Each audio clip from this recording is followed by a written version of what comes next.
Hello friends, આજે હું તમારી સાથે શેર કરીશ સ્વાદમાં ટેસ્ટી, ક્રન્ચી અને સ્પાઇસી એવા સિંગ ભુજિયાની રેસીપી.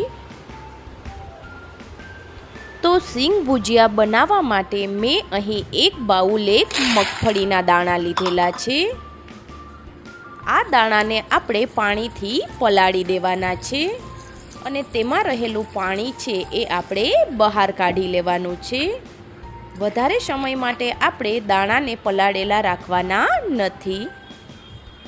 ત્યારબાદ લીંબુનો રસ એડ કરવાનો છે. ધાણા જીરું પાવડર એડ કરીશું. ત્યારબાદ સ્વાદ પ્રમાણે મીઠું એડ કરવાનું છે. કાશ્મીરી મરચું એડ કરીશું સ્પાઇસી બનાવવા માટે. ત્યારબાદ ગરમ મસાલો એડ કરવાનો છે. હળદર પાવડર એડ કરીશું.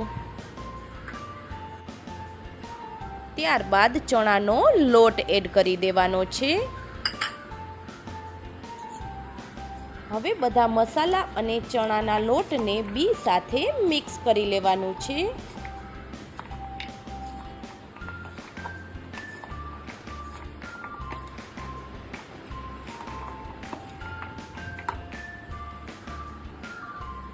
તો અહીં આપણે થોડું પાણી એડ કરી અને બધા મસાલા સાથે બીને મિક્સ કરી લેવાના છે. પાણીનો વધારે પ્રમાણમાં ઉપયોગ કરવાનો નથી. તમે જોઈ શકો છો કે મગફળીના દાણા છે એ અહીં કોડ થઈ ગયા છે. અહીં આપણે છૂટા છૂટા તેલની અંદર એડ કરી અને ડીપ ફ્રાય કરી લેશું.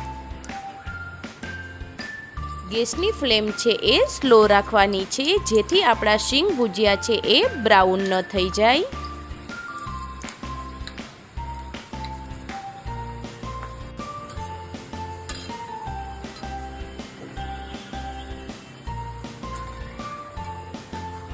તમે જોઈ શકો છો કે સિંગ ભુજિયા આપણા રેડી છે. હવે આપણે એને ટીશ્યુ પેપર ઉપર કાઢી લેવાના છે.